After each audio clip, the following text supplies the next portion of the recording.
Mais retenons cela. Le jour d'après, quand nous aurons gagné, ce ne sera pas un retour au jour d'avant. Le jour d'avant. Le jour d'avant. Le jour d'avant. Le jour d'après. Bonjour, et vous, comment rêvez-vous le monde d'après? Le monde de l'après-coronavirus? Emmanuel Macron l'a affirmé, le jour d'après ne sera pas un retour au jour d'avant. Alors la rédaction de Oui Demain, avec les artisans du podcast, l'ont prise au mot. Nous avons posé cette question à diverses personnalités. Quelles solutions proposez-vous pour que les jours d'après soient meilleurs que les jours d'avant? Aujourd'hui, depuis son lieu de confinement, Étienne Klein, physicien et philosophe des sciences, nous met en garde contre l'amnésie collective qui suit souvent les épidémies et appelle à réinvestir l'idée même de futur.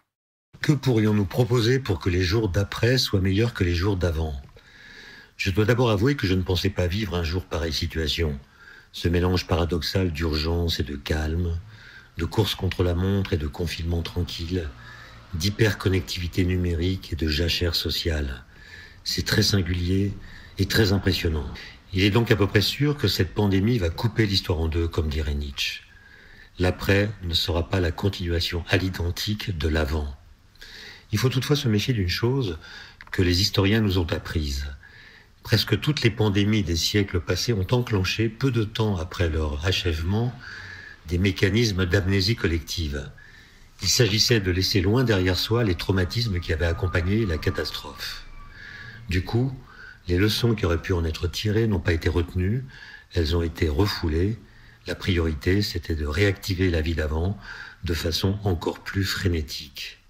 Mais il se pourrait bien que le petit coronavirus nous donne l'occasion d'échapper à cette apparente fatalité. Lui dont les effets sont si macroscopiques qu'il est parvenu, par une suite de réactions en chaîne, à confiner près de la moitié de l'humanité, changera sans doute le monde de façon vraiment irréversible, avec d'autant plus de facilité qu'aucun d'entre nous n'était vraiment à l'aise avec le monde d'avant. Alors, à nous de tirer le meilleur parti de cette étrange aventure. Commençons par un petit exercice de mémoire. Qu'est-ce qui nous occupait il y a seulement quelques mois? J'ai le souvenir que nous faisions joujou avec le spectre de la fin du monde, ou bien que nous nous disloquions en une sorte d'immobilité trépidante.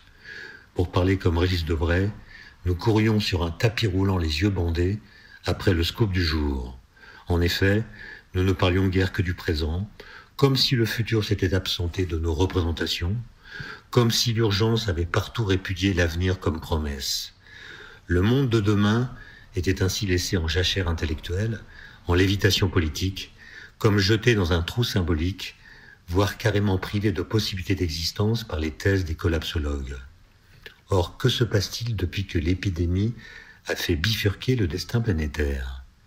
Bien sûr, nous sommes tous concentrés sur le très court terme, sur la manière la plus efficace de gérer la crise sanitaire et la crise économique, mais dans le même temps, chacun d'entre nous se sent invité par la force des choses à réinvestir l'idée de futur.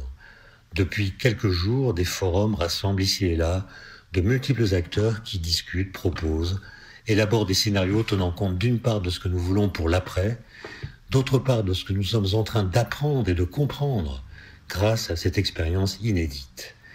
C'est ainsi qu'en seulement quelques semaines, par un effet paradoxal de la catastrophe en cours, la flèche du temps s'est renversée.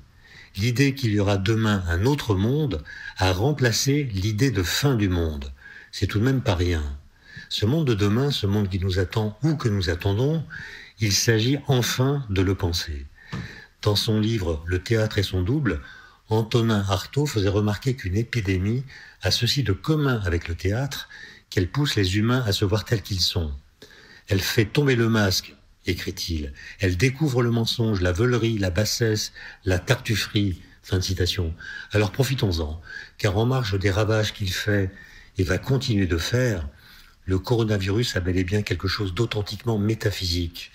Il agit sur nos vies comme un très efficace produit décapant. C'est même une sorte de chalumeau existentiel qui pulvérise la plupart de nos travestissements. Nous sommes mis à nu. À cause de lui ou grâce à lui, je ne sais pas ce qu'il faut dire, il est devenu impossible de se mentir ou de se raconter des histoires.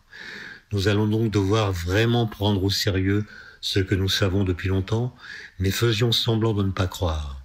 Pour commencer, Il va s'agir de ne pas avoir d'amnésie collective à propos des professions qui auront joué un rôle essentiel pendant la crise.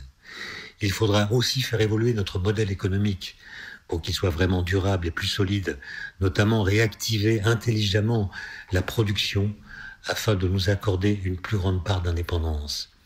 Il va s'agir enfin de prendre la question de l'environnement à bras-le-corps, en commençant par entendre, par écouter vraiment les chercheurs qui nous expliquent que tous les indicateurs sont alarmants, que toutes les projections sont inquiétantes, que cela concerne le changement climatique d'origine anthropique, la diminution des espaces de vie, l'effondrement de la biodiversité, la pollution des sols, de l'eau, de l'air, ou encore la déforestation rapide. Cela veut dire quoi ? Cela veut dire qu'au lieu de nous réfugier sans cesse derrière une sorte de scepticisme systématique, le plus souvent paresseuse, dont la seule vertu est de cautionner notre procrastination, nous devons prendre acte qu'en matière de science, tous les discours ne se valent pas. Certains sont moins vrais que d'autres. Cela nous fera gagner un sacré temps. Et surtout, cela nous permettrait de construire entre le futur et nous une filiation intellectuelle qui soit à la fois éclairée et aussi pleine d'affection que possible. Tel est mon petit message que je vous remercie d'avoir écouté. Maintenant, prenez soin de vous.